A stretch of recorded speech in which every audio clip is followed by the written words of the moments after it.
Alors, salut à toi, bienvenue dans cette vidéo. Alors, j'espère que ton dimanche se passe bien. Excusez-moi, ma caméra bouge là.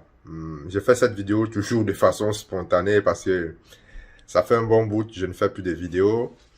Et voilà, je fais des vidéos pour répondre aux questions précises de certaines personnes que je discute par voie téléphonique. Et je pense qu'il y a énormément de personnes qui, en fait, sont dans la même situation. Et j'ai jugé mieux de faire une vidéo pour en parler pour tous ceux et celles-là qui peuvent être concernés par ce sujet. Alors, la vidéo d'aujourd'hui est particulière parce qu'elle va s'adresser aux étudiants qui souhaitent immigrer au Canada, aux étudiants qui, lorsque je discute avec ces étudiants ou alors avec leurs parents ou leurs tuteurs, je me rends compte que il y a beaucoup soit d'incompréhension, soit d'ignorance en ce qui concerne le processus. Il s'agit des étudiants qui, lorsqu'ils entendent que on fait des slogans sur YouTube, sur des sites internet, venir étudier au Canada gratuitement. Moi également, je fais ce genre de vidéos parce que c'est possible. C'est possible de venir étudier au Canada gratuitement, mais la réalité qu'il y a derrière, c'est que ce n'est pas pour tout le monde. Venir étudier au Canada gratuitement, c'est possible, ça s'est fait, mais ce n'est pas pour tout le monde. Ça, c'est une réalité qu'il faut que tu saches. Donc, si tu regardes cette vidéo et que tu es dans cette optique, écoute très bien ce que je vais te dire. Parce qu'après ce que je vais te dire, je pense que tu vas soit redescendre sur terre, soit réajuster ta stratégie. Donc, il y a des bourses d'études au Canada. Il y a énormément de bourses d'études au Canada. Je suis arrivé ici, quand j'ai quitté pour venir étudier, je savais qu'il y avait des bourses. J'ai bénéficié d'une bourse. Mais je ne savais pas qu'en fait, toutes les universités au Canada offrent des bourses. Toutes les universités au Canada offrent des bourses. Il y a plusieurs types de bourses. Mais vous devez savoir, vous pouvez obtenir un financement partiel de vos études. C'est ce qui s'applique dans la plupart des cas. Un financement partiel. Excusez-moi, la caméra bouge énormément. Donc, vous pouvez obtenir un financement partiel, tout comme vous pouvez obtenir un financement complet. Maintenant, dans le premier cas, un financement partiel. OK?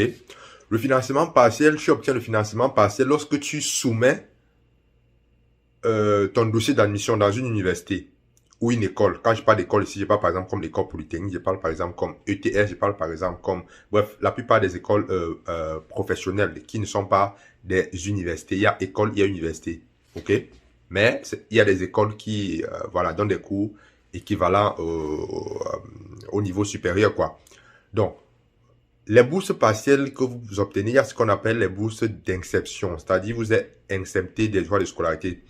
Pourquoi ça? Qu'est-ce que ça veut dire? Ça veut dire, lorsque vous avez soumis votre dossier d'admission, après analyse, on a constaté que vos capacités scolaires, c'est-à-dire vos notes scolaires, vous permettent d'avoir cette exception de scolarité. OK?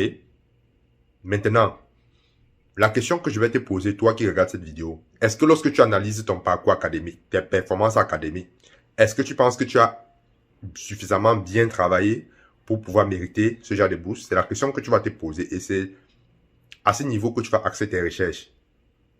Parce que ne comprenez pas bourse d'études, tout le monde s'élève, tout le monde veut. Non, ça ne se passe pas comme ça, les amis. Ça ne se passe pas comme ça.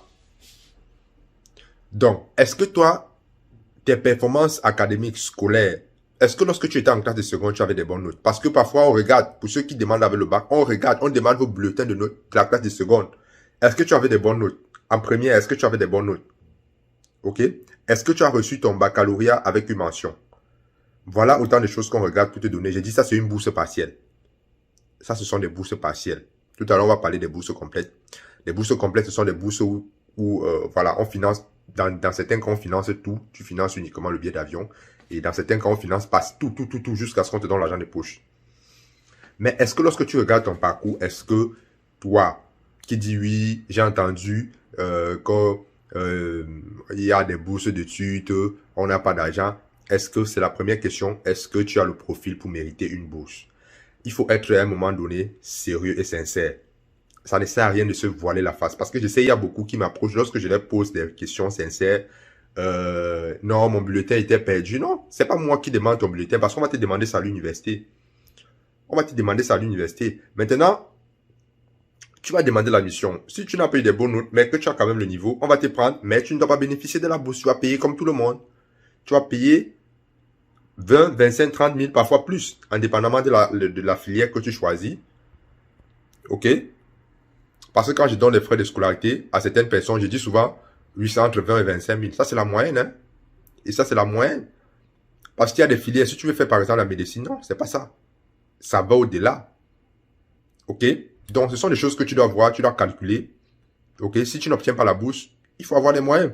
Maintenant, dans le cas des personnes qui, voilà, je parle maintenant du cas des bourses totalement financées. Les bourses totalement financées, les bourses où on paye totalement tes études, ce sont des bourses très, très compétitives. Déjà, au niveau de la bourse partielle, c'est compétitif parce que, voilà, maintenant, je m'adresse maintenant à ce message. Cette partie du message va s'adresser à ceux qui me suivent de l'Afrique. Parce que vous êtes nombreux, vous me suivez de l'Afrique, de la Côte d'Ivoire, de la Guinée, du Sénégal, du Cameroun, du Gabon, du Tchad.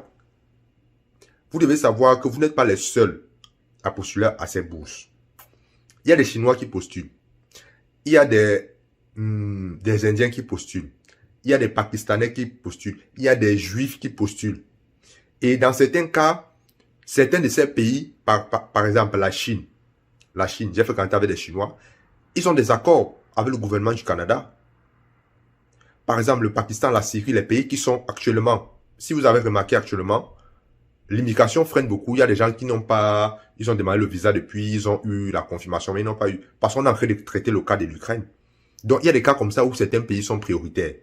Et dans la plupart des cas, excusez-moi de le dire, l'Afrique vient souvent en arrière. Donc, toi maintenant qui vas aller en compétition pour des bourses d'études avec des personnes qui viennent de la Chine, qui viennent de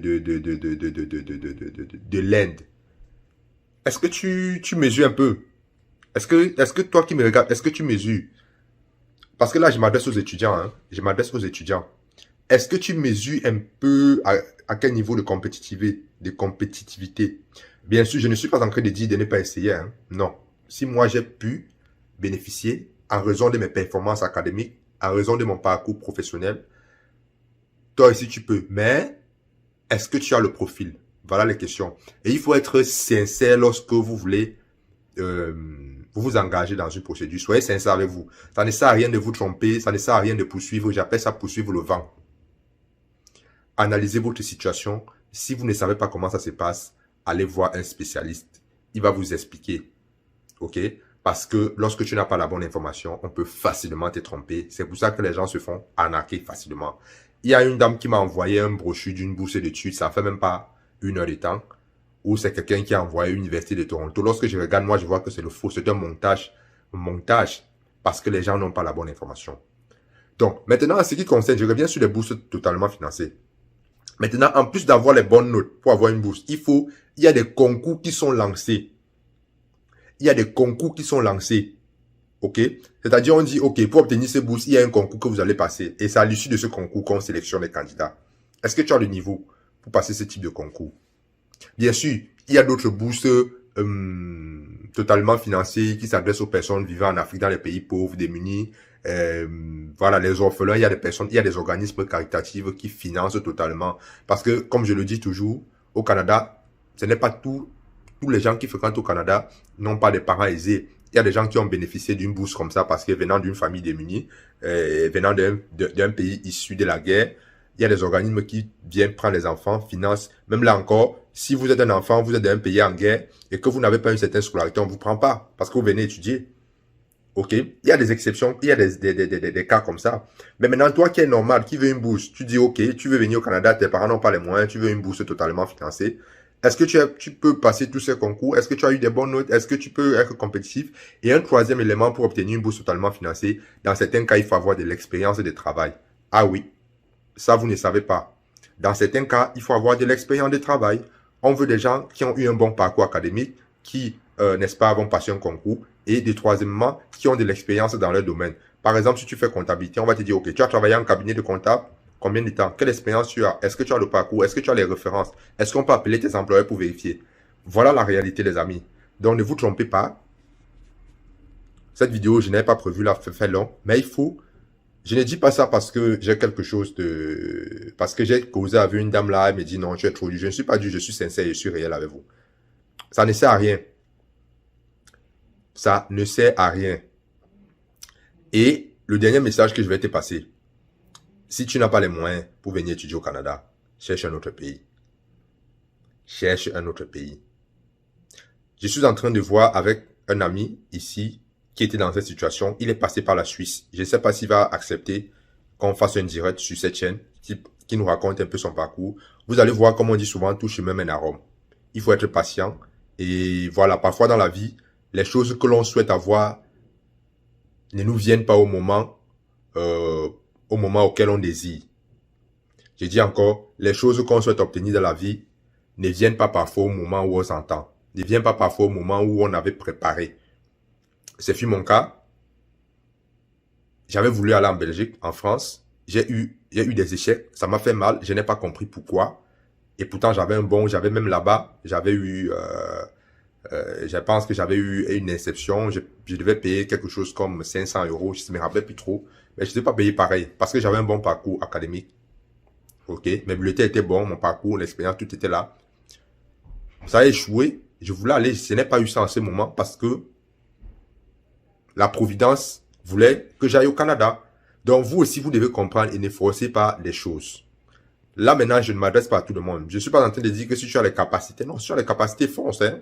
Tu as les capacités, fonce. Mais, si aujourd'hui, tu analyses ton cas et que tu vois que ça sera difficile, prends ces moyens-là, va dans un autre pays. Et un autre élément, c'est que lorsque tu as des diplômes, ça c'est une réalité, hein, je n'ai rien contre les diplômes africains. Lorsque tu as un diplôme issu d'un autre pays, ça a un peu plus de poids ici.